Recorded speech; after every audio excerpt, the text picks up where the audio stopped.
nataka niwaambie serikali ya 6 Mheshimiwa Dr. Samia Suluhu Hassan ambaye ni rais wetu, ambaye namsaidia kazi kwa karibu, ameniwezesha kupata fedha nyingi sana kuleta Ruangwa na kutekeleza miradi mingi.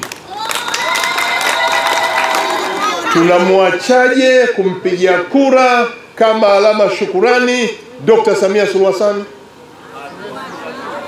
Tunamwachaje Dr. Samia kutompigia kura?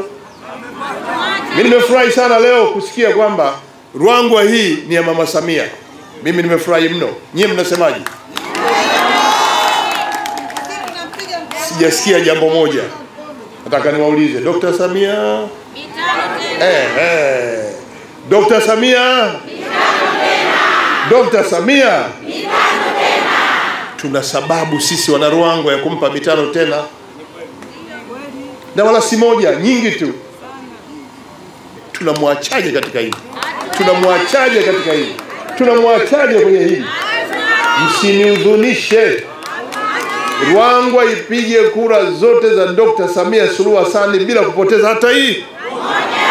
Ruangwa tusikubali kuja mtu hapa na kuja kuzungumza maneno ambayo hayastahili ili kupoteza kupiga kura za Dr. Samia hata siku moja. Dr. Samia oye! Kwenye hili nataka niwahakikishie mama zangu, wazee wangu na vijana, kwenye miradi ya maji wilaya hii tunaendelea kujenga miradi mikubwa. Leo tunaujenga mradi wa bilioni 119 unatoka Nyangao unaleta maji Ruangwa.